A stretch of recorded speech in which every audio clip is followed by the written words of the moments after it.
Un sourire, une conviction, une histoire aussi. Celle d'une femme qui passe sa vie en deux roues depuis une vingtaine de printemps. Sa passion, Anastasia Nifantova, l'a convertie en palmarès. L'an dernier, la Russe a fini deuxième des championnats du monde féminin de rallye tout-terrain. Une performance construite sur l'amour de la moto.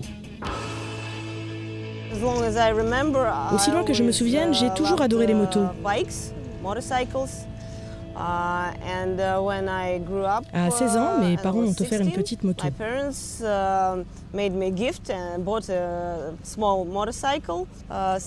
J'ai roulé dans les champs autour de la maison de campagne, c'était super.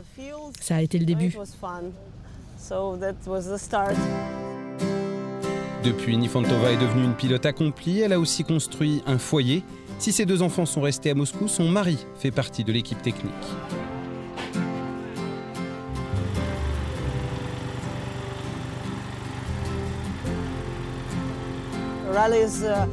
Le rallye, c'est très difficile, très exigeant. Il faut vraiment adorer ça pour en faire quand on est une femme.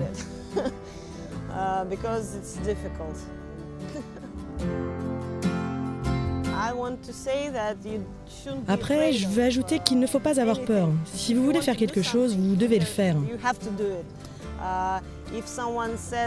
Peu importe si quelqu'un vous dit que ce n'est pas pour les femmes, les hommes ou quelque chose comme ça. Si vous sentez que c'est pour vous, alors foncez.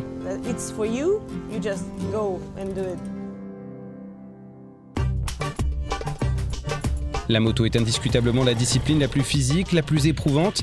Il n'y avait que 2 femmes au départ dans la catégorie. La Russe est la seule encore en lice.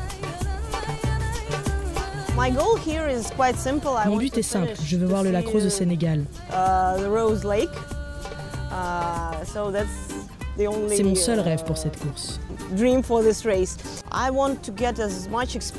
Ici, je viens acquérir autant d'expérience que je peux parce que dans les petites courses, il n'y a jamais quelque chose de semblable.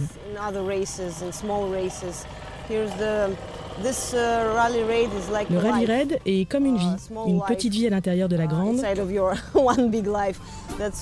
C'est ce qui est précieux pour moi. Nifantova fait partie des meilleurs pilotes de hors-piste au monde, alors que souhaiter de plus, quel rêve nourrit-elle secrètement ?